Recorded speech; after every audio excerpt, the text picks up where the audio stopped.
What if the most dangerous man in New York saved the one woman who could destroy him? A mafia boss finds a dying cop bleeding out in a rain-soaked alley. He has every reason to walk away. Instead, he makes a choice that will expose the darkest secret in the NYPD and ignite a forbidden love that neither of them will survive unchanged. This is the story that shocked an entire city. Rain hammered the streets of Brooklyn like the city was punishing itself for sins it couldn't name. Luca Moretti stood beneath a broken streetlight, his cigarette burning low, the ember glowing like a dying star in the darkness. He wasn't supposed to be here tonight. This alley held ghosts he'd spent 10 years trying to bury, but fate doesn't take orders from men like Luca. He'd come to collect a debt, routine work, a quick meeting, a reminder of who controlled these streets, maybe a threat if the debtor got brave. Simple, clean, the kind of business that kept his empire running smooth.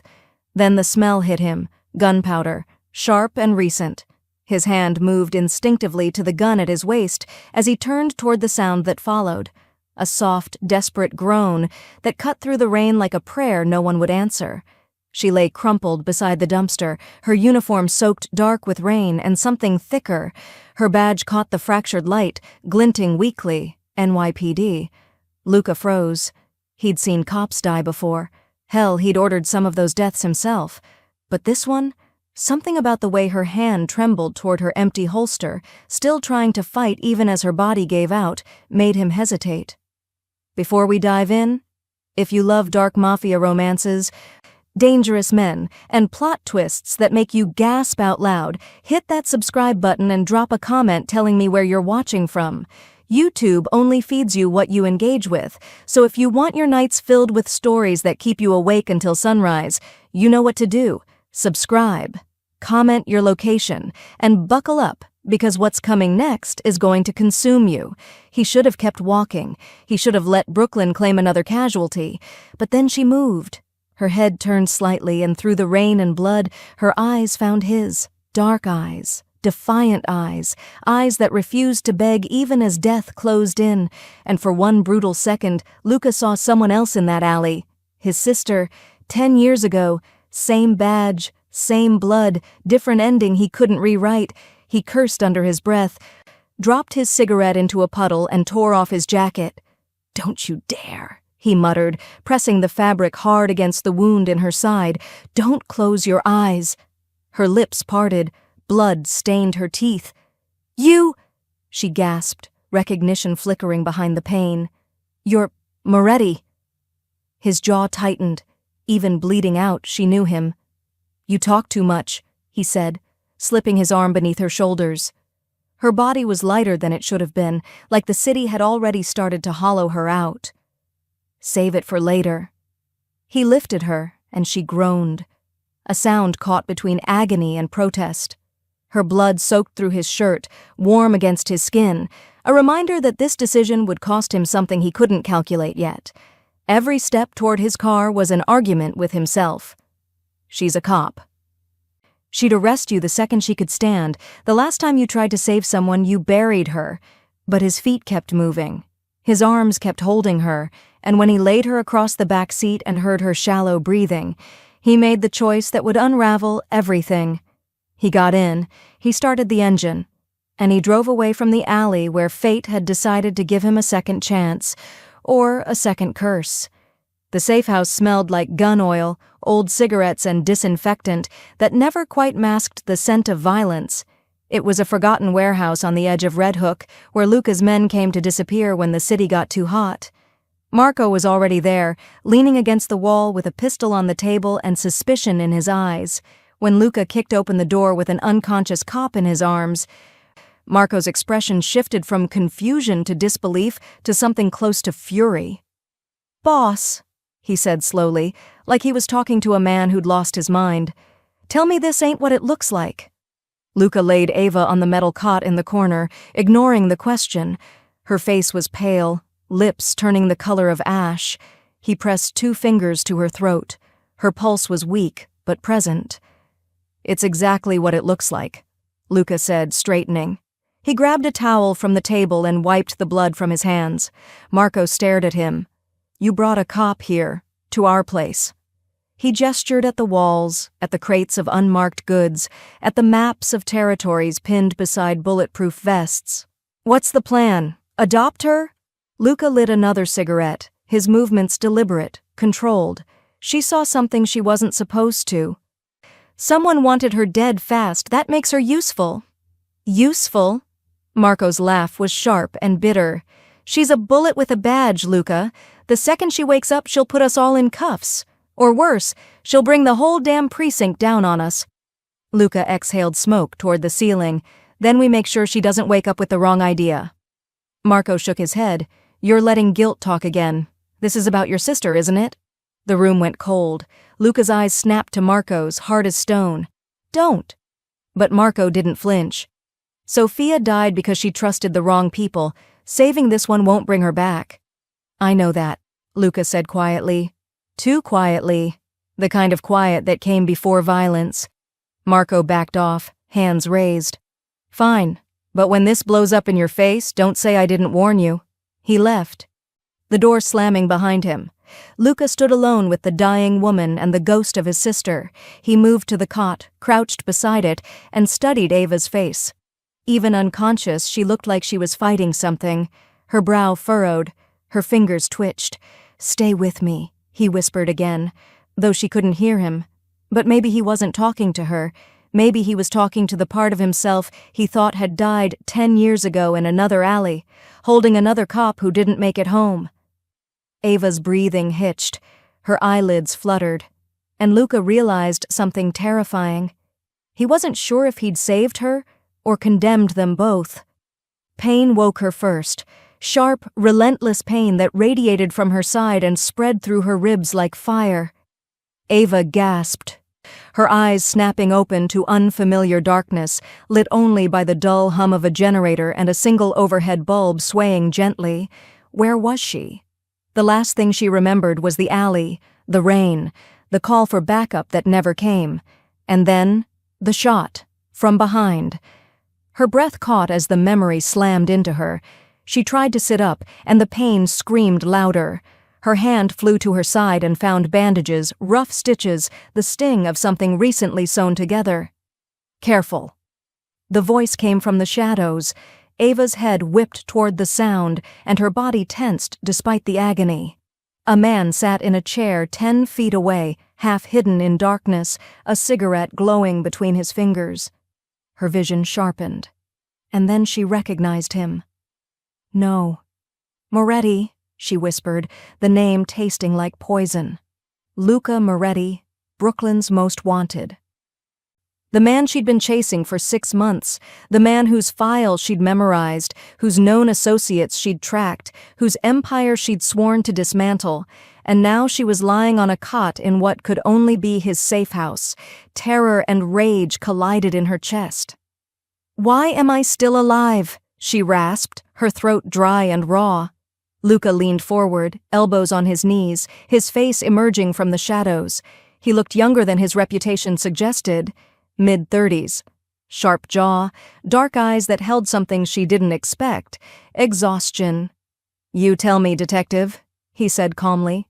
"Who shot you?" Her pulse spiked. She said nothing. He studied her like she was a puzzle he hadn't decided whether to solve or destroy. "I could have left you bleeding in that alley, but I didn't, so either you're incredibly lucky, or you've got information someone's willing to kill for." Ava's mind raced. She couldn't tell him the truth. She didn't even fully understand it herself. All she knew was that the shot came from behind her, that her partner's voice had said, "I'm sorry," that the NYPD might have just tried to execute her. "I'm not telling you anything," she said, her voice stronger than she felt. Luca smirked faintly. "You don't have to. Your silence already told me what I need to know." "And what's that?" "That you're more afraid of whoever shot you than you are of me." The words hit harder than she wanted to admit. She looked away, jaw tight, fists clenched despite the pain. "What's your name?" he asked, softer now. She hesitated. Giving him her name felt like handing over a weapon, but he probably already knew.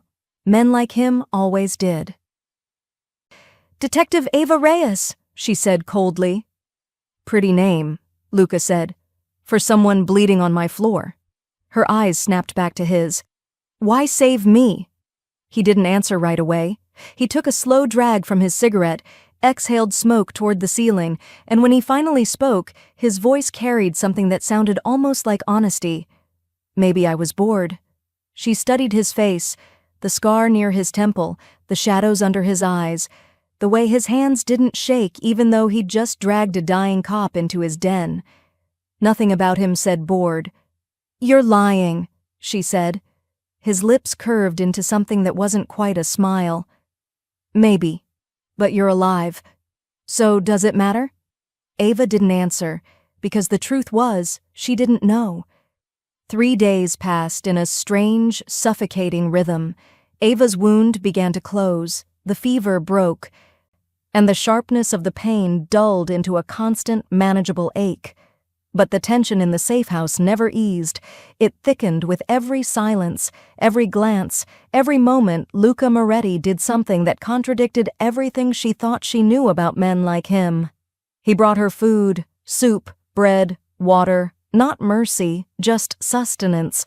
He changed her bandages without speaking, his hands surprisingly gentle for someone who'd probably killed more people than she'd arrested.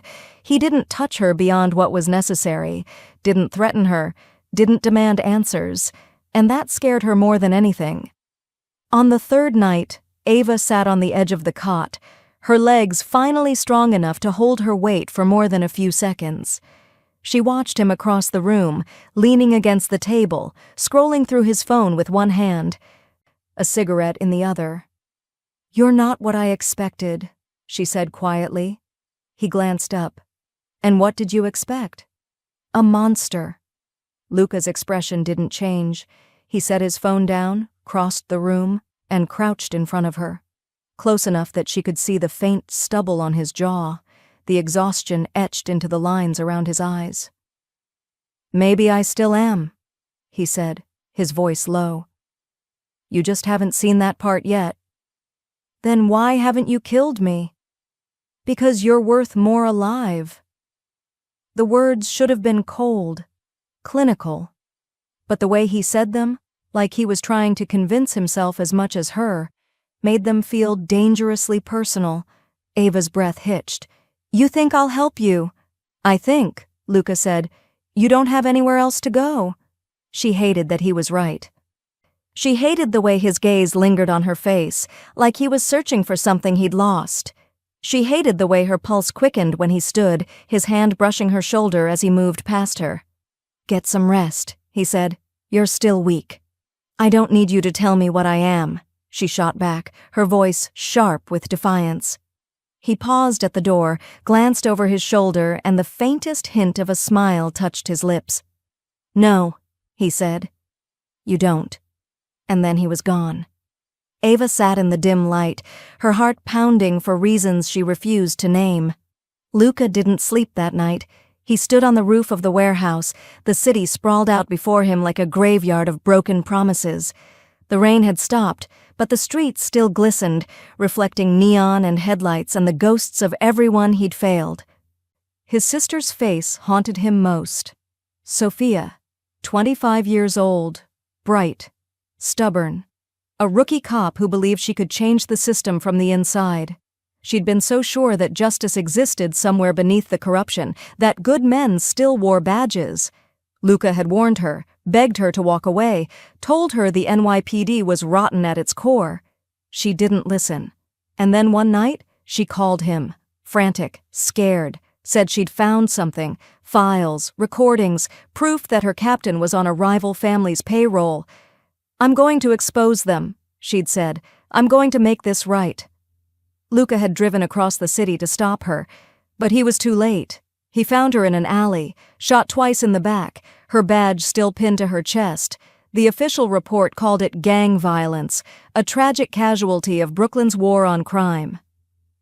But Luca knew the truth.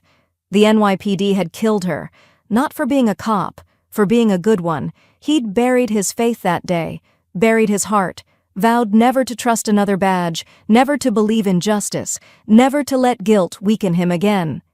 And yet here he was, saving another cop. protecting another woman who wore the same uniform that had gotten his sister murdered. He exhaled slowly, his hands gripping the edge of the roof. Why?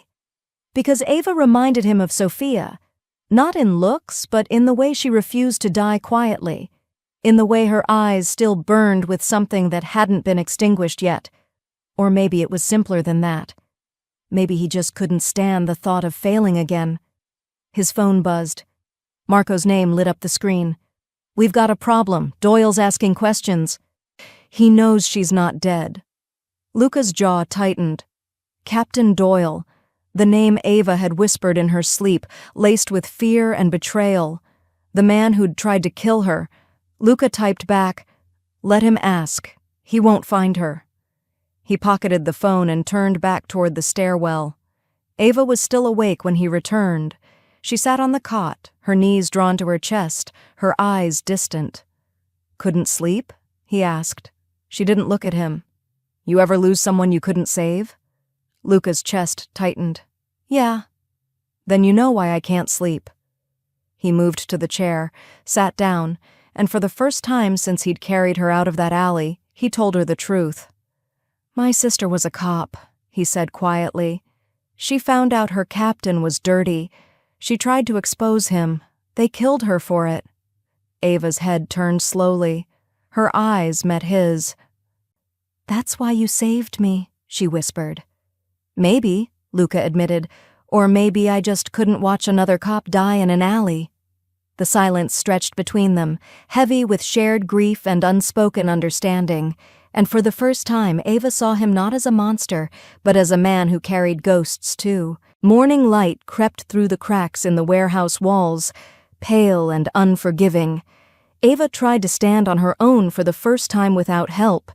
Her legs trembled, her sides screamed in protest, but she forced herself upright, one hand braced against the wall, her jaw set with determination. Luca watched from across the room, silent.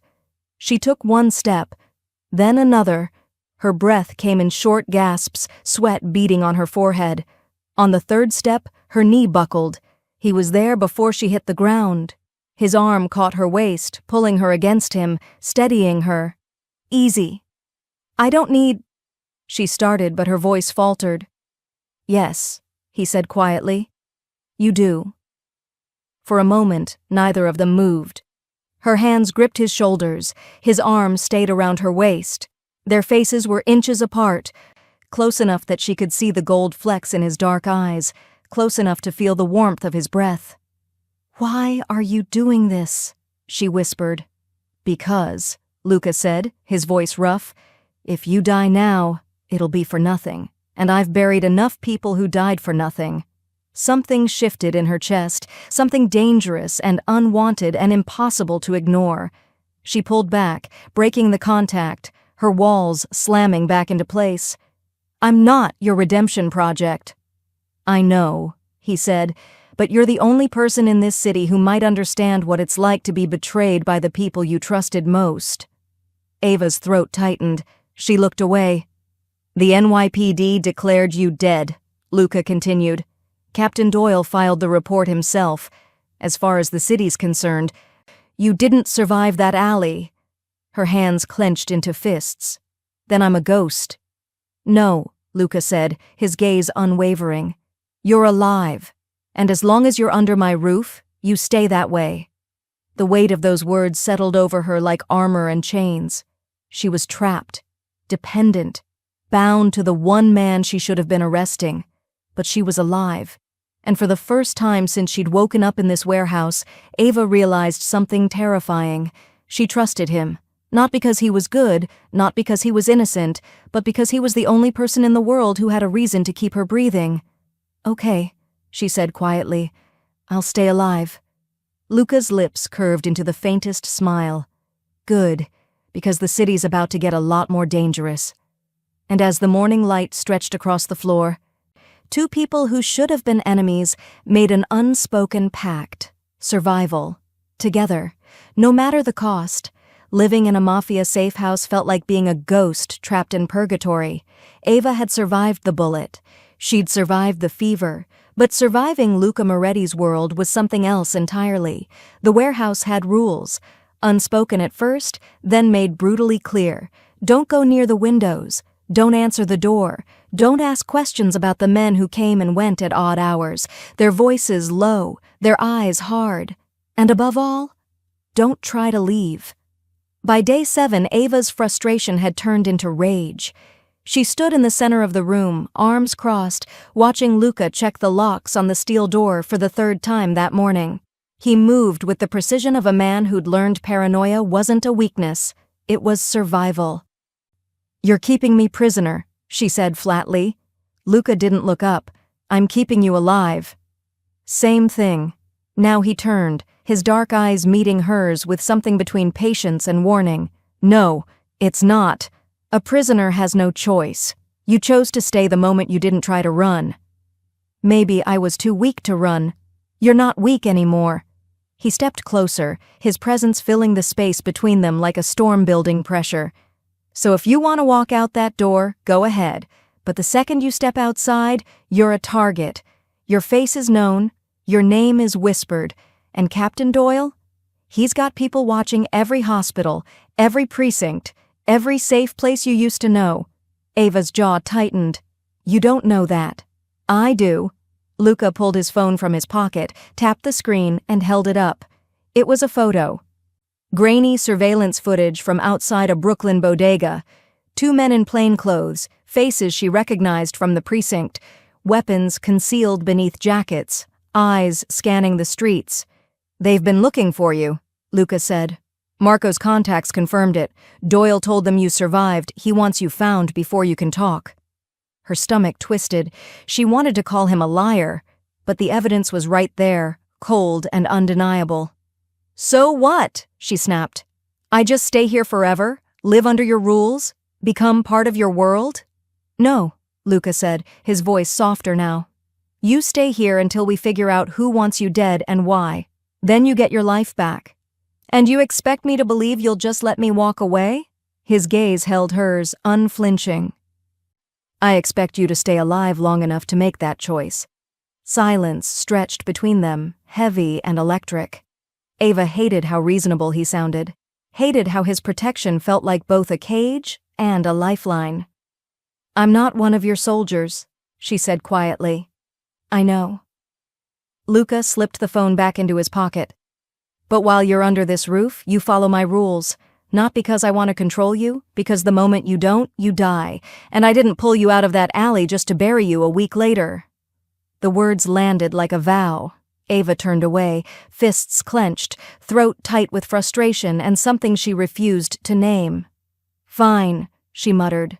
"Your rules. For now." Luca didn't respond, but as he walked past her, she caught the faintest ghost of relief in his expression. And she realized something unsettling. He wasn't just protecting her. He was protecting himself from losing her. Luca didn't sleep much, but that night, he didn't sleep at all. He sat at the metal table in the corner of the warehouse, surrounded by files, photos, and notes scrawled in his sharp handwriting. Marco had delivered the intel earlier, a stack of documents pulled from contacts inside the NYPD, informants who owed favors, and hackers who knew how to disappear digital trails. Everything pointed to one name, Captain Raymond Doyle.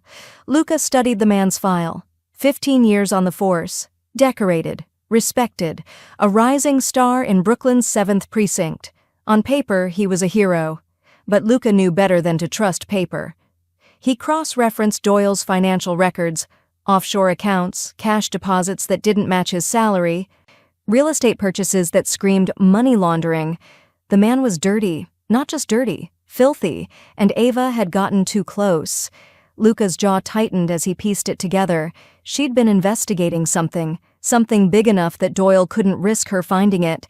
So he'd sent her into that alley, alone, no backup, a clean execution disguised as a gang hit. Except Ava survived. And now Doyle had a problem. Luca's phone buzzed. Marco's name flashed across the screen. He answered without greeting. "Talk." "We've got movement," Marco said, his voice tense. 2 of Doyle's guys were spotted near Red Hook. They're asking questions, showing her photo around. Luca's blood ran cold. How close? 6 blocks, maybe less. Pull everyone back. I don't want them sniffing around the warehouse. Already done. But boss? They're not gonna stop looking. I know. Luca ended the call and stood, his mind racing.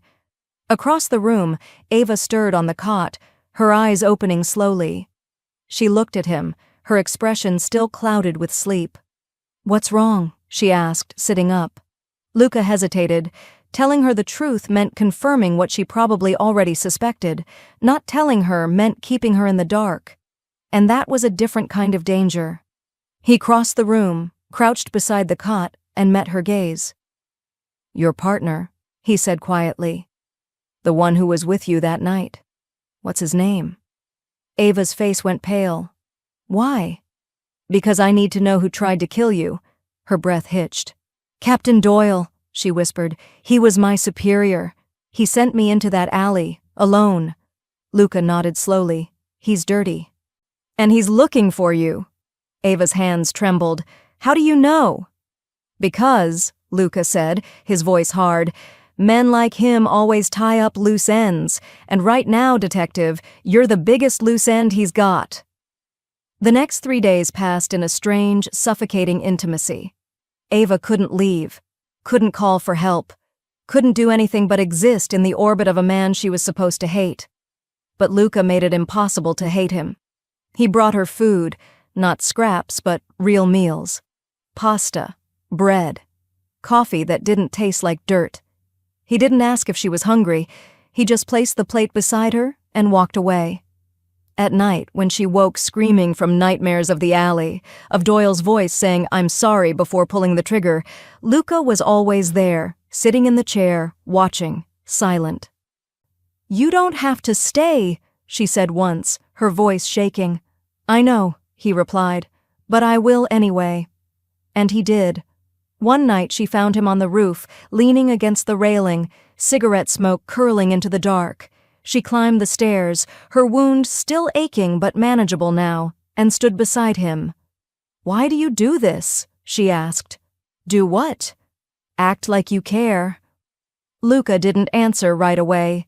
He took a long drag, exhaled slowly, and when he finally spoke, his voice was quieter than she'd ever heard it. Because no one else will.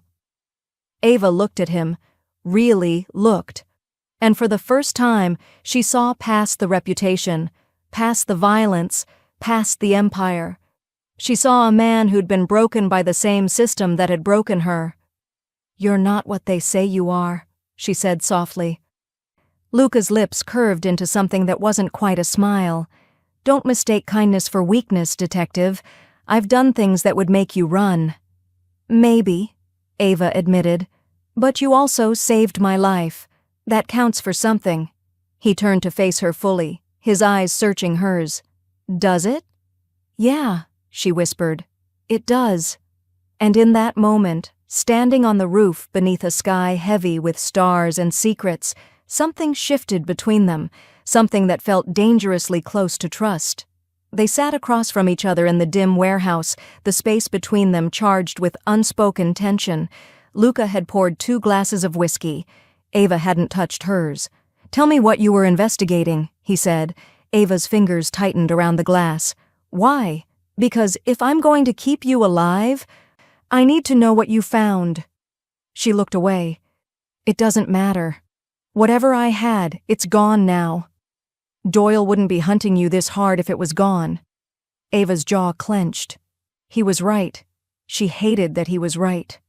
I found payments, she said finally, cash moving through offshore accounts, tied to Doyle, tied to half the precinct. Luca leaned forward. Who else knows? No one. I was going to take it to internal affairs, but Doyle found out first. How? I don't know. Her voice cracked. I trusted him. He was my mentor, my captain. I thought he was one of the good ones. Luca's expression darkened. There are no good ones. Not in that system. You're wrong, Ava said, her voice fierce. There are good cops, people who actually give a damn. And where are they now? Luca asked coldly. Did any of them come looking for you? Did anyone question your death? Ava flinched, because the answer was no. Silence fell between them, heavy and bitter. I'm sorry, Luca said quietly, but the sooner you accept that the badge doesn't make you a hero, the sooner you'll survive this. Ava looked at him, tears burning behind her eyes. Then what does? Luca's gaze softened. Choosing who you fight for, not what uniform you wear. And for the first time since she'd woken up in his safe house, Ava wondered if maybe, just maybe, he was right. The ambush came at 2 a.m. Ava woke to the sound of shattering glass and Luca's voice cutting through the dark. Move, now. She didn't ask questions. She rolled off the cot, grabbed the jacket he'd left her, and followed him toward the back exit. Gunfire erupted outside. 3 shots. Then 4. Who? Doyle's men, Luca said, his gun already drawn. Stay behind me. They moved through the warehouse like shadows, Luca's body a shield between her and the danger closing in. He pushed her into a storage closet, barely big enough for 2 people, and locked the door behind them. Darkness swallowed them whole. Ava's breath came fast and shallow, her heart hammering against her ribs. Luca pressed against her, one hand braced on the wall beside her head, the other still gripping his gun. Don't move, he whispered. Don't make a sound. She nodded, her body trembling. Outside, voices echoed, boots on concrete, orders shouted. They were searching the warehouse room by room. Luca's jaw tightened, his body tensed, ready to fight. But he didn't move, didn't leave her. Seconds stretched into minutes. Ava became hyper-aware of everything, the warmth of his body, the steady rhythm of his breathing, the faint scent of cigarettes and gun oil. His face was inches from hers, close enough that she could see the pulse in his throat, the tension in his shoulders. They'll find us, she whispered. No, Luca said, his voice low and certain. They won't. How do you know? Because I won't let them. The conviction in his voice made her chest ache. The footsteps grew closer, stopped outside the door. Ava held her breath. Luca's free hand moved to her waist, steadying her, grounding her, and then silence. The footsteps moved on. Neither of them moved for a long moment. Finally, Luca exhaled. They're gone. But he didn't pull away. Neither did she. Their eyes met in the darkness, and something unspoken passed between them, something raw and dangerous and impossible to ignore. Ava's breath hitched. Luca's gaze dropped to her lips. For one heartbeat, the world narrowed to the space between them.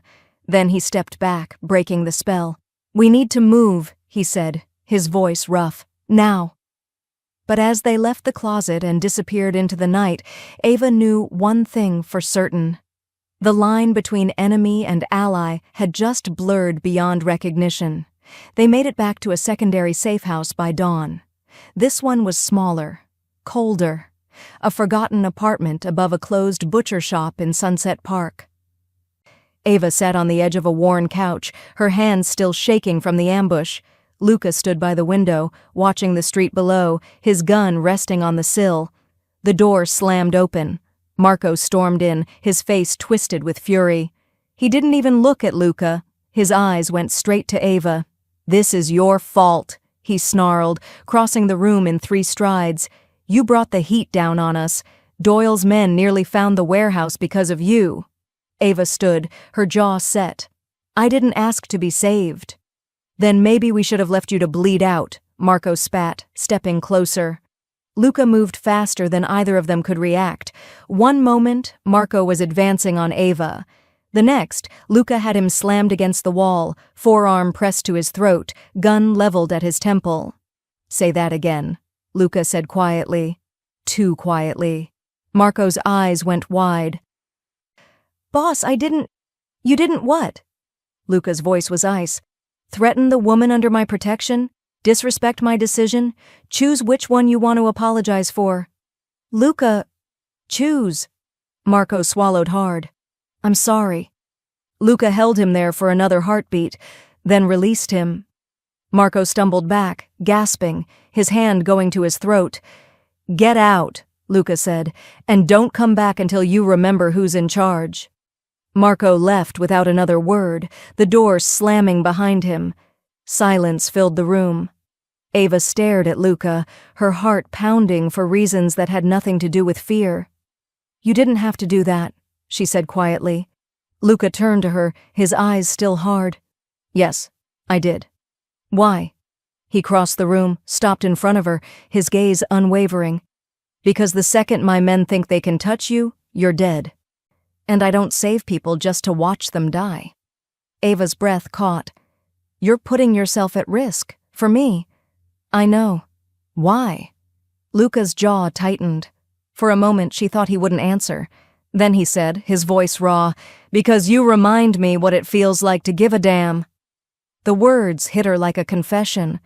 Ava saw it then, the full weight of what he'd done, the danger he'd invited, the loyalty he'd fractured, all for a woman who wore a badge he despised. She reached up, her hand trembling, and touched his face. Luca went still. "Thank you," she whispered. And for the first time since she'd met him, she saw past the monster the world had painted. She saw the man who'd saved her, the man who'd protected her, the man who'd chosen her over his own empire, and something inside her shifted forever.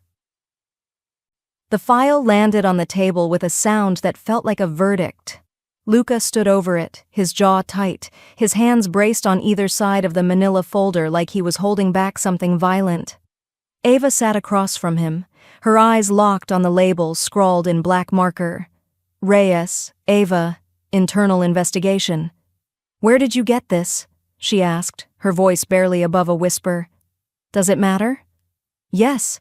Luca's eyes met hers, hard and unflinching. "A contact inside the precinct. Someone who owes me more than loyalty. They owe me their life." Ava's stomach twisted. She didn't want to touch the file, didn't want to know what was inside, because once she opened it, there would be no going back. But Luca pushed it toward her anyway. "Read it," he said quietly. "You deserve to know the truth." Her hands trembled as she flipped open the cover. The first page was a surveillance photo. Her, standing outside the precinct, talking to Captain Doyle. Date stamped 3 weeks before the shooting. The second page was a wire transfer, $50,000. Sender, offshore account registered to a shell company. Recipient, Captain Raymond Doyle. The third page was a transcript, a conversation between Doyle and another officer, discussing her investigation, calling her a liability, planning the hit. Ava's breath stopped. She flipped through more pages, bank records, text messages, audio transcripts, evidence she'd been gathering for months, evidence that had disappeared the night she was shot. But it wasn't gone. Someone had saved it. Someone had compiled it. Someone inside the NYPD had documented the entire conspiracy and then buried it. Her hands shook so hard the papers rattled. "This can't be real." "It is," Luca said, his voice like iron. "Your captain didn't just try to kill you. He erased you, declared you dead, closed your case, and every cop who knew the truth, they stayed silent." Ava's vision blurred. "Why?" "Because the corruption goes deeper than Doyle. He's not the top. He's just the one who got caught." She looked up at him, tears burning her eyes. "How many?" "Half the precinct, maybe more." The room tilted. Everything she'd believed in, the badge, the oath, the promise that justice existed somewhere beneath the rot, crumbled in her hands like ash. "I trusted them," she whispered. "I trusted him." Luca moved around the table, crouched in front of her, his hands gripping hers. "I know. He was my mentor. He taught me everything. He told me I could make a difference."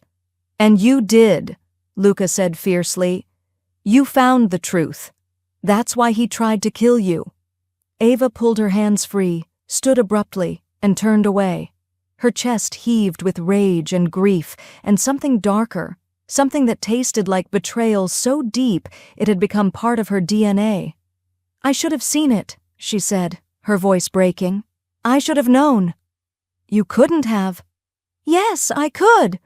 She whirled on him, her eyes blazing. "I'm a detective. It's my job to see the truth. And I was so blind, so stupid." "Stop." Luca stood, his voice cutting through her spiral. "You weren't stupid. You were loyal. And they used that against you." The words hit her like a punch. Because he was right. She'd been loyal to a system that had sold her out, to a captain who'd smiled at her while signing her death warrant, to a badge that meant nothing when the men wearing it were monsters. She sank back onto the chair, her head in her hands, and let the tears come. Luca didn't say anything. He just sat beside her, his presence steady and unshakable, until the storm passed. Finally, she lifted her head and looked at him. "What do I do now?" Luca's gaze was dark, determined, and dangerously certain. "We burn them all." Ava couldn't stop replaying it, the night of the shooting. Every detail now felt like a clue she'd missed. She sat on the floor of the safe house, knees drawn to her chest, her mind dissecting the memory with the precision of a blade. Captain Doyle's voice on the radio, "Reyes, I need you to check out a tip. Warehouse on South 9th, possible weapons cache, go alone, don't want to spook them." She'd questioned it. "Alone, sir? You're the best I've got. I trust you." Trust. The word felt like poison now. She'd gone. She'd followed orders like a good soldier, and when she'd reached the alley, there'd been no weapons cache, no suspects, just shadows and rain and the smell of gunpowder, and then the shot, from behind. She'd spun, her hand going for her weapon, but the pain had hit first, a white-hot explosion in her side that dropped her to the ground. Through the haze of agony, she'd heard his voice. "Doyle." "I'm sorry, Reyes, you were too damn good." Another shot, but her vision had already been fading. She'd thought she was dying, she'd thought that was the end, but Luca had found her. Luca had saved her. And now she was sitting in a Mafia safe house, staring at proof that the man she'd trusted most had orchestrated her execution. "Ava." Luca's voice pulled her back. She looked up. He stood in the doorway, watching her with that same steady intensity that made her feel seen in a way no one else ever had. "You okay?" She let out a bitter laugh. "No." He crossed the room, sat beside her on the floor, and for a moment, neither of them spoke. "He filed a report," Ava said finally. "Declared me killed in the line of duty, gave a speech at my memorial, told my parents I died a hero." Luca's jaw tightened. "Your parents?" She nodded. "They're in Jersey, retired. They don't know I'm alive." "Do you want them to?" Ava's throat closed. "I don't know. If I tell them, Doyle will know. And if he knows, he'll come for them." She looked at him, her eyes burning. "I can't put them in danger. Then we end this before he gets the chance." "How?" Luca's gaze was cold, calculating. "We take everything he has, his money, his power, his reputation, and then we bury him so deep he'll never see daylight again." Ava's heart pounded. "You're talking about war." "I'm talking about justice." "That's not justice," she said. "That's revenge." Luca's lips curved into something dark. "Sometimes they're the same thing." And God help her, Ava was starting to believe him. The revelation changed everything. They couldn't go to the NYPD. Half the precinct was compromised. They couldn't go to the FBI. Doyle had connections there too. Old friends, favors owed, chains of corruption that ran deeper than either of them had imagined. They couldn't trust law enforcement. And Luca couldn't trust his own crew. Not completely. Marco had already questioned his judgment. Others were whispering. Bringing a cop into their world had fractured loyalties. They were alone. Two people against a city that wanted them dead. Ava paced the safe house, her mind racing. We need evidence, something that can't be ignored, something that forces the truth into the open. Luca leaned against the wall, arms crossed. "The file I gave you isn't enough?" "It's a start, but Doyle will call it fabricated. He'll say you planted it to discredit the NYPD. Then we get more." "How?" Luca's eyes darkened. We go to the source. Ava stopped pacing. You mean Doyle? I mean, we make him confess. He'll never— He will, Luca interrupted, if he thinks he's safe. If he thinks he's won. Ava stared at him. You want to use me as bait. I want to give him a choice. Confess or die knowing the truth will come out anyway. Her pulse quickened. It was insane, dangerous, the kind of plan that could get them both killed. But it was also the only play they had. If we do this, Ava said slowly, there's no going back. The NYPD will come after me. Your crew will turn on you. We'll both be targets. Luca stepped closer, his gaze unwavering. I stopped caring about going back the moment I pulled you out of that alley. Ava's breath caught. Why? She whispered. Why are you risking everything for me? Luca's hand reached up, his fingers brushing her jaw with a gentleness that contradicted everything he was. Because, he said quietly, you're the first person in 10 years who made me remember what it feels like to fight for something that matters. Ava's heart slammed against her ribs, and in that moment, she realized something terrifying. She trusted him more than she'd ever trusted anyone, more than her captain, more than her badge, more than the system she'd sworn to uphold. She trusted the man the world called a monster, and maybe, just maybe, that made her a monster too. It happened the night they almost died. They'd been moving safe houses again. Luca's paranoia had saved them more than once, when Doyle's men found them. 3 cars, 8 men, guns drawn. Luca had grabbed Ava's hand and run. They'd disappeared into the labyrinth of Brooklyn's industrial district, weaving through abandoned factories and rusted shipping containers, gunfire echoing behind them like thunder. By the time they stopped, they were both gasping for breath, hidden in the dark corner of a forgotten warehouse, pressed against the cold metal wall. Ava's heart hammered so hard she thought it might burst. Sweat dripped down her spine, adrenaline surged through her veins like fire. Luca's body was a shield in front of hers, his gun still drawn, his breathing ragged. Are they— Quiet, he whispered. They stood frozen, listening. Footsteps, voices, flashlights cutting through the dark. Luca's hand found hers in the darkness, squeezed once, a silent promise. I've got you. The footsteps faded. The voices grew distant. Finally, silence. Luca exhaled slowly, lowered his gun, and turned to face her. They were inches apart, close enough that she could see the tension in his jaw, the exhaustion in his eyes, the way his chest rose and fell with each breath. You okay? He asked, his voice rough. Ava nodded. But she wasn't okay, because she was standing in the dark with a man who'd killed for a living, who'd built an empire on blood and fear, who should have been her enemy, and all she wanted to do was close the distance between them. We should move, Luca said, but he didn't move. Neither did she. Luca, she whispered. His gaze dropped to her lips. And then, the world narrowed to nothing but the space between them. She didn't know who moved first. All she knew was his mouth was on hers, fierce and desperate, and full of everything they'd been holding back. His hands gripped her waist, her fingers tangled in his hair. The kiss was fire and fury and need that had been building since the moment he'd carried her out of that alley. It was wrong. It was forbidden. It was the most honest thing either of them had ever done. When they finally broke apart, gasping, Luca's forehead pressed against hers. We can't, he said, his voice hoarse. I know, Ava whispered, but neither of them pulled away, because the truth was they'd already crossed the line, and there was no going back. They made it back to the safe house as dawn broke over the city. Neither of them spoke about the kiss. But the air between them was different now, charged with something dangerous and undeniable. Ava sat on the couch, her hands still trembling from the chase.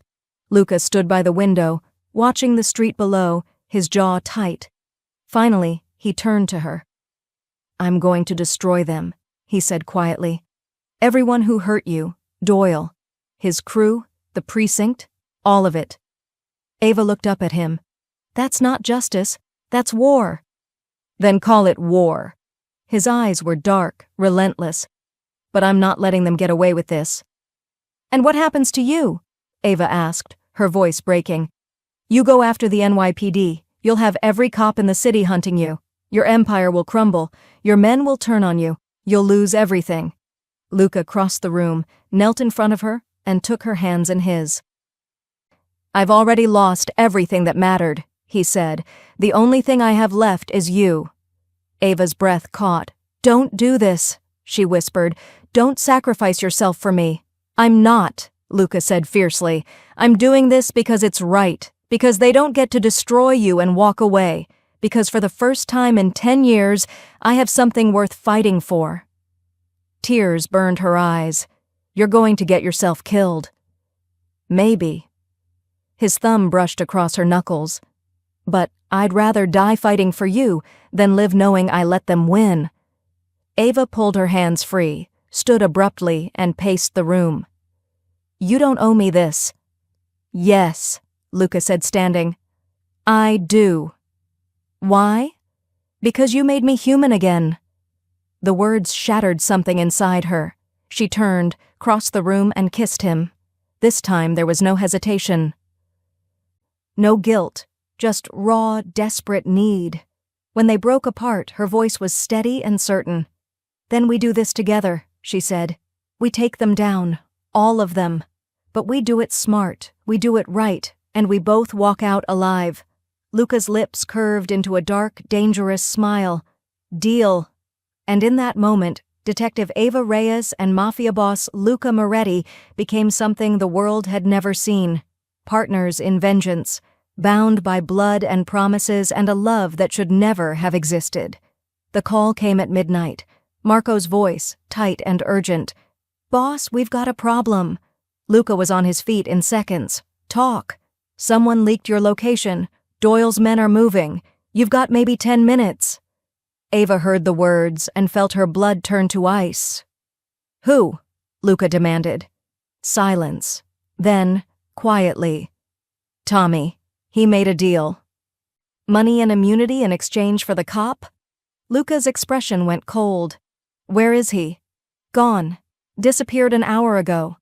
Luca ended the call and turned to Ava. "We need to move. Now." "Who's Tommy?" "One of my crew. I trusted him." His jaw tightened. "I was wrong." They grabbed what they could, weapons, cash, the ghost file, and ran. The streets were empty. The city held its breath. They made it 3 blocks before the cars appeared. Headlights, screeching tires, guns drawn. "Run!" Luca shouted. They split up. A desperate gamble. Ava darted into an alley, her wound screaming in protest. Luca went the opposite direction, drawing fire. Gunshots echoed. Ava's heart pounded. She found cover behind a dumpster, her breath coming in gasps, and pulled out the burner phone Luca had given her. One message. "Meet at the bridge." "Don't trust anyone." She ran. By the time she reached the Brooklyn Bridge, dawn was breaking. The city stretched out before her, bathed in gold and shadow.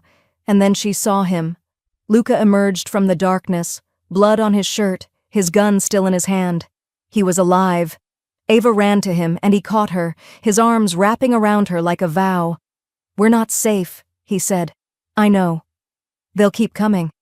"I know." Luca pulled back, his hands framing her face. "Then we end this. Tonight."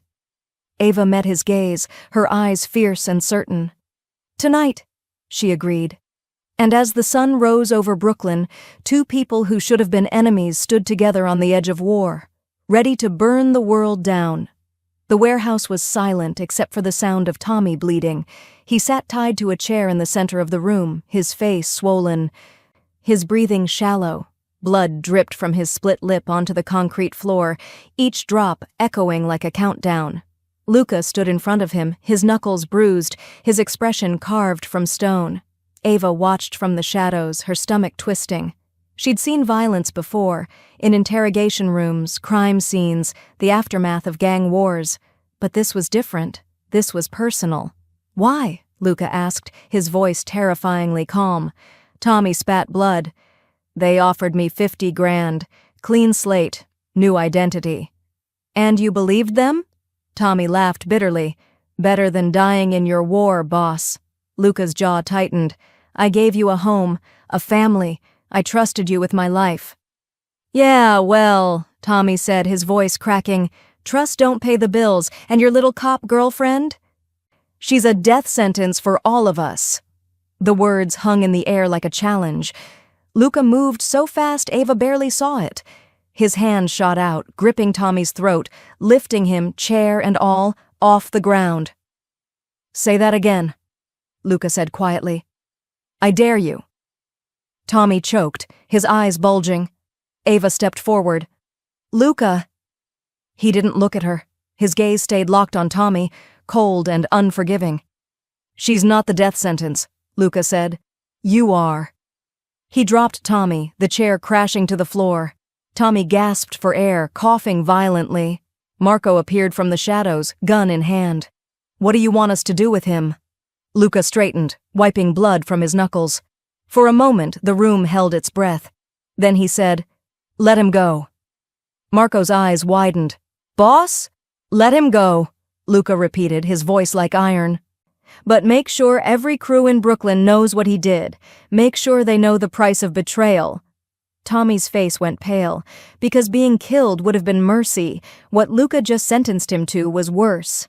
Exile, dishonor, a target on his back from every family in the city. Tommy would spend the rest of his short life running, and when they caught him, and they would, his death would be slow. Marco nodded, hauled Tommy to his feet, and dragged him out. The door slammed shut. Silence fell. Ava stepped into the light, her heart pounding. You didn't have to do that. Luca turned to her, his eyes dark and unreadable. Yes, I did. There are other ways. No, Luca interrupted, his voice raw. There aren't. This is my world, Ava. This is what it takes to survive, and if you can't stomach it, tell me now. Ava met his gaze, unflinching. She'd seen the violence, the ruthlessness, the cold calculation that kept him alive in a city that wanted him dead, but she'd also seen the man who'd saved her, protected her, chosen her over everything he'd built. I'm not going anywhere, she said quietly. Luca's expression softened, just for a moment. Even after seeing that? Especially after seeing that. Because she understood now. In his world, mercy was weakness, loyalty was currency, and love? Love was the most dangerous weapon of all. Luca crossed the room, his hand cupping her face. You deserve better than this. Maybe, Ava whispered, but I don't want better. I want you. And when he kissed her, it tasted like blood and redemption, and a future neither of them was sure they'd survive to see, but they'd fight for it anyway. Together. The story broke at dawn. Every news station, every website, every feed in the city lit up with the same headline. NYPD captain linked to corruption scandal. Detective declared dead to cover crimes. Ava watched it unfold from a motel room in Queens, her laptop open, her hands trembling as the evidence she'd leaked spread like wildfire. Bank records, wire transfers, audio recordings, the ghost file Luca had given her, now in the hands of journalists who couldn't ignore it. Captain Raymond Doyle's face appeared on every screen, his photo, his badge number, his decorated history now stained with accusations too damning to dismiss. Reporters swarmed the precinct, cameras flashed, questions shouted. Captain Doyle? Is it true you ordered the execution of Detective Ava Reyes? Did you falsify her death report? How many officers are involved in this conspiracy? Doyle stood on the precinct steps, surrounded by lawyers, his face a mask of controlled fury. These allegations are baseless, fabricated by criminal elements seeking to discredit law enforcement. But his voice wavered. Because the evidence was real, and everyone knew it. Ava's phone buzzed, a text from an unknown number. You just declared war. Hope you're ready to finish it. She didn't need to ask who sent it. Doyle. Luca appeared in the doorway, 2 coffees in hand. He set one beside her and watched the screen over her shoulder. It's working, he said. Ava nodded, but her chest felt tight. The city's going to explode. Let it. People will get hurt. People are already hurt, Luca said, his voice hard. The difference is, now the truth is out. Now they can't hide. On the screen, a reporter announced, "The FBI has launched an investigation into the NYPD's 7th precinct. Multiple officers have been placed on administrative leave pending review." Ava exhaled slowly. This is really happening. Yeah, Luca said, and now comes the hard part. She looked up at him. What's that? Staying alive long enough to see it through. Because Doyle wasn't going to go quietly. Men like him never did. And when cornered, they became the most dangerous predators of all. Ava closed the laptop and stood. Then we don't give him the chance to corner us. Luca's lips curved into a dark smile. What are you thinking? I'm thinking, Ava said, we stop running, we stop hiding, and we make him come to us. That's suicide. No, Ava said, her eyes fierce. That's justice. And for the first time since the scandal broke, Luca saw the cop she used to be, the woman who'd sworn an oath, who'd believed in something bigger than herself, who'd been willing to die for the truth. She wasn't that naive cop anymore, but she was still a fighter, and God help anyone who stood in her way. The city turned into a battlefield overnight. Doyle's men wanted Ava dead before she could testify. Rival gangs saw Luca's distraction as an opportunity to move on his territory. The NYPD, fractured and desperate, wanted both of them in cuffs or coffins. No one was safe. Luca and Ava moved through Brooklyn like ghosts, changing locations every few hours, sleeping in shifts, always armed, always watching. They'd been on the run for 3 days when the first attempt came. A black SUV pulled up beside them at a red light. Windows rolled down. Guns raised. Luca saw it first. Get down! He yanked Ava below the dash as bullets shredded the car. Glass exploded. Metal screamed. Luca floored the accelerator, the car lurching forward, tires screeching. More shots. The rear window shattered. Ava grabbed the gun from the glove box, twisted in her seat and returned fire. 3 shots. Clean, precise. The SUV's front tire blew. It swerved, crashed into a parked car, and stopped. Luca glanced at her. Where'd you learn to shoot like that? Police academy, Ava said breathlessly. Top of my class. Remind me never to piss you off. Despite everything, she almost smiled. They ditched the car in Red Hook and disappeared into the maze of warehouses and shipping yards. Night had fallen by the time they found cover, an abandoned subway station, long forgotten by the city. Luca checked the perimeter while Ava caught her breath, her hands still shaking from adrenaline. How many more? She asked. More what? How many more times are we going to almost die? Luca crouched beside her, his expression grim. Until we finish this. Or it finishes us. Ava looked at him, really looked. He was exhausted, bruised, running on fumes and sheer will, but his eyes were still sharp, still determined, still protecting her. We can't keep doing this, she said quietly. I know. Then what's the plan? Luca pulled out his phone, scrolled through messages and showed her the screen. It was an address, a time, and a message from Marco. Doyle's meeting his contact tonight, warehouse on Kent Ave, alone. Ava's pulse quickened. It's a trap. Probably. Then why are we even considering it? Luca's eyes met hers. Because it's also an opportunity. We end this tonight, one way or another.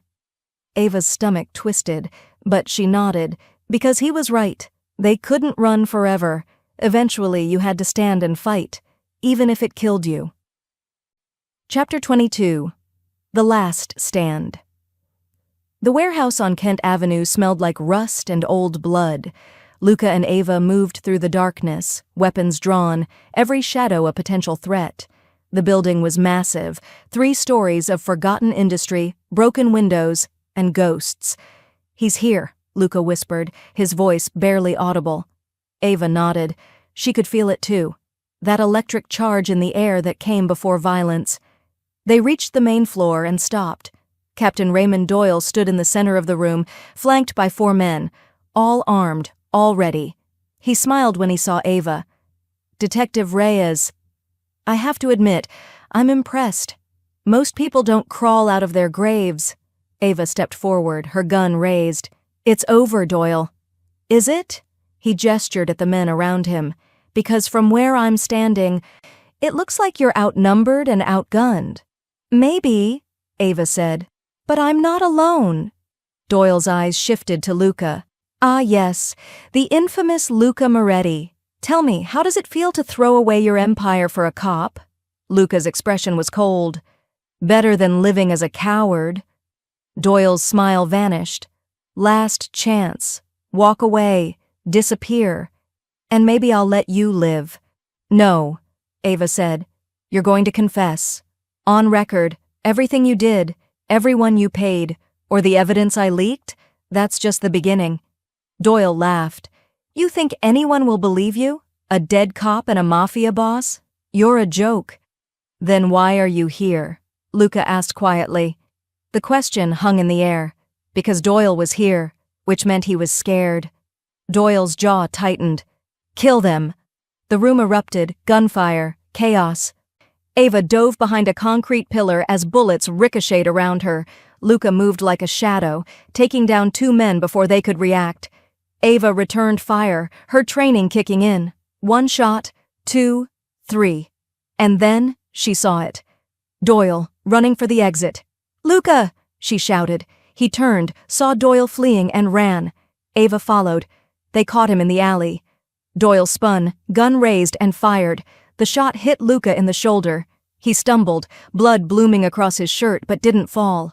Ava didn't hesitate. She fired. The bullet struck Doyle's leg. He went down screaming. Luca staggered forward, his gun trained on Doyle's chest. "It's over." Doyle laughed bitterly, blood pooling beneath him. "You think this changes anything? I'm one man. The system is bigger than me. It'll keep going." "Maybe," Ava said, stepping forward. "But you won't." She pulled out her phone, hit record, and crouched beside him. "Say it," she said. "All of it, on camera." Doyle glared at her. "Go to hell." Luca pressed his gun against Doyle's temple. "Say it, or I finish this my way." Doyle's breathing quickened, and then, slowly, he started talking. Names, dates, payments, crimes, everything. When he finished, Ava stopped recording and stood. "You're done," she said. Sirens wailed in the distance. Luca swayed, his hand pressed to his bleeding shoulder. Ava caught him, her arm wrapping around his waist. "We need to go," she said. "Not yet." Luca looked down at Doyle. "You took everything from her. Her badge, her life, her faith in the system she swore to protect. Luca." "But she's still standing," Luca continued, "and you're bleeding out in an alley. So tell me, Captain." "Who won?" Doyle said nothing. The sirens grew louder. Luca and Ava disappeared into the night. Together, alive, victorious. Chapter 23. The Confession. They made it to a safe house in Staten Island, one of Luca's final fallback locations, unknown even to most of his crew. Ava stitched Luca's shoulder by the light of a single lamp, her hands steady despite the fear coursing through her. "You should see a doctor," she said. "Can't risk it. You could die. I've survived worse." Ava tied off the final stitch and met his eyes. "Don't do that." "Do what?" "Act like your life doesn't matter." Luca's expression softened. "It matters. Because of you." Ava's breath caught. He reached up, his hand cupping her face. "I need to tell you something." "Luca, listen," he said, his voice raw. "I've done terrible things. I've hurt people. Killed people, built an empire on blood and fear, and for years I told myself it didn't matter, that I was beyond redemption." Tears burned Ava's eyes. "But then I found you," Luca continued, "bleeding in an alley, and for the first time in 10 years I felt something other than guilt and rage. I felt hope." "Luca," she whispered. "I love you, Ava," he said. "I know I don't deserve to. I know you should walk away and never look back. But I love you, and I need you to know that before—" She kissed him, Hard, desperate, full of every emotion she'd been holding back. When they broke apart, she was crying. "You saved my life," she said. "You protected me when no one else would. You fought for me. You chose me. So don't you dare talk about not deserving love. I'm a criminal, and I'm a cop who just helped you torture a confession out of my captain. We're both monsters now." Luca smiled, a real smile, rare and beautiful. "Then I guess we deserve each other." Ava laughed through her tears. "I guess we do." She kissed him again, softer this time, and whispered against his lips, "I love you too." And in that moment, in a forgotten safe house on the edge of the city, two broken people became whole, not because they were perfect, but because they were together. Chapter 24: The Fall of the Captain. The press conference was broadcast live across every network. FBI agents stood on the steps of the NYPD headquarters, flanked by reporters, cameras, and a city holding its breath. The lead agent stepped forward, his expression grim. "After a thorough investigation," he began, "we have concluded that Captain Raymond Doyle, along with 14 other officers from the 7th Precinct, engaged in a coordinated effort to obstruct justice, accept bribes, and falsify official reports." The crowd erupted. "Captain Doyle has been arrested and charged with attempted murder, corruption, racketeering, and conspiracy. Additional arrests are expected in the coming weeks." Ava watched from the safe house, her heart pounding. On screen, a reporter shouted, "What about Detective Ava Reyes? Is it true she was declared dead to cover up the conspiracy?" The FBI agent nodded. "Detective Reyes is alive. Her death was falsified by Captain Doyle to prevent her from exposing his crimes. She is currently under protective custody and will be testifying in the coming trial." Another reporter, "And Luca Moretti, sources say he was involved in rescuing Detective Reyes. Is he being charged?" The agent hesitated. "Mr. Moretti's involvement is complicated. The investigation is ongoing." Ava muted the TV. Luca sat beside her, his shoulder bandaged, his expression unreadable. "They're going to come for you," Ava said quietly. "I know. I can testify. Tell them you saved me, that you're not the monster they think you are." Luca took her hand. "And what happens when they ask about everything else I've done?" Ava's throat tightened. Because he was right. Saving her didn't erase the years of crime, the violence, the empire built on illegal enterprise. "I don't know," she admitted. "Then let me make this easy," Luca said. "I'm not running, not anymore. Whatever happens next, I'll face it. You'll go to prison. Maybe. But Doyle's going down. Your name is cleared, and you get your life back. That's enough." "It's not enough," Ava said fiercely. "You deserve more than that." Luca smiled sadly. "I deserve what I get. But you deserve everything." And Ava realized with crushing clarity that he was ready to sacrifice himself, for her, for justice, for a future where she could live without looking over her shoulder. "No," she said. "We're not doing this. We're not separating. We find another way." "Ava." "I said no." Her voice was steel, and for the first time since they'd met, Luca saw the woman she'd been before the world broke her, the detective who never gave up, the fighter who refused to lose, the woman he'd fallen in love with. "Okay," he said quietly, "we find another way." And as the city burned with scandal and the NYPD crumbled beneath the weight of its corruption, two people who should never have been together made a choice. They'd face whatever came next. Together. Chapter 25: What Shocked the Whole NYPD. The footage surfaced 3 days later.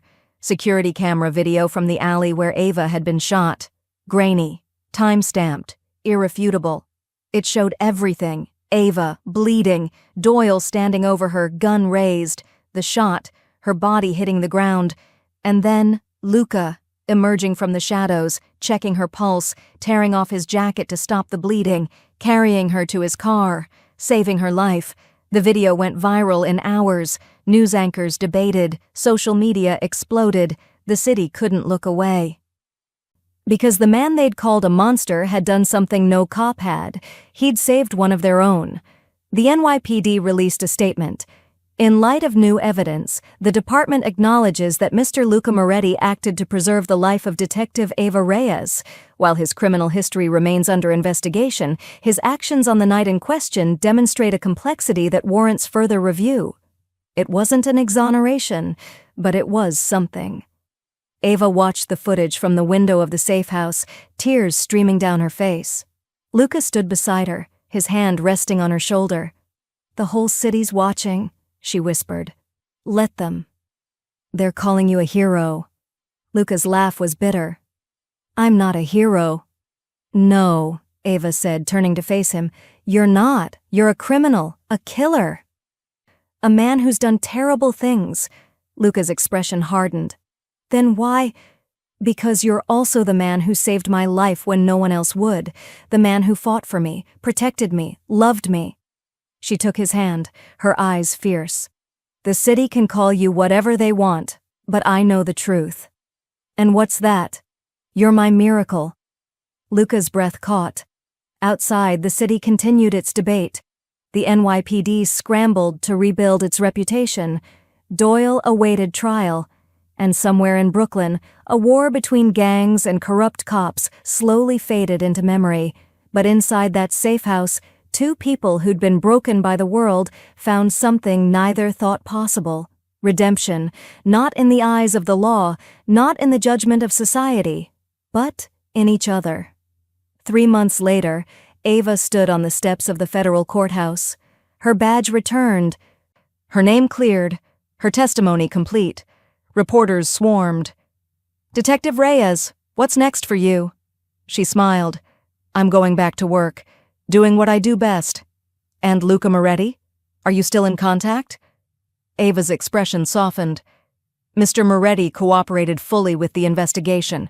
His testimony helped bring down one of the largest corruption rings in NYPD history. "Is he free?" "He's working with authorities on an ongoing basis." Which was the truth, because Luca had made a deal, his knowledge of organized crime in exchange for immunity on certain charges. He'd never be fully clean, but he wouldn't spend his life in prison either. It was complicated, messy, morally gray, but it was survival. And as Eva walked down those courthouse steps, she saw him, leaning against a car, cigarette in hand, that same dark intensity in his eyes. She crossed the street, stopped in front of him and said, "You came. Told you I would. They're still watching you." "I know." "We can't." "I know," Luca said, his voice soft. "But I can still make sure you get home safe." Eva smiled. "And then what?" "Then we figure it out, one day at a time." She stepped closer, her hand finding his. "Together?" "Together." And as they walked into the Brooklyn sunset, a detective and a mafia boss, bound by love and scandal, and a truth the world would never fully understand, Eva thought about the headline that had started it all. Mafia boss found dying female cop in the alley. What happened next shocked the whole of NYPD. They'd called it shocking. They'd called him a monster. They'd called it impossible. But Eva knew better, because sometimes the most dangerous thing in the world wasn't a bullet or a badge, it was love, and they'd survived it. Together. If you made it to the end of this story, if your heart is still racing, if you're sitting there wondering what happens next, then I need you to do something for me. Hit that like button, because this story, it doesn't exist without you. Drop a comment. Tell me, did Eva and Luca get the ending they deserved? Would you risk everything for love like they did? And if you want more stories like this, dark, dangerous, emotional, and unforgettable, hit subscribe and turn on notifications, because I'm just getting started. Thank you for taking this journey with me. Thank you for believing in a love story that shouldn't have worked, but somehow did. This is the end of their story. But maybe, just maybe, it's the beginning of yours. See you in the next one. End.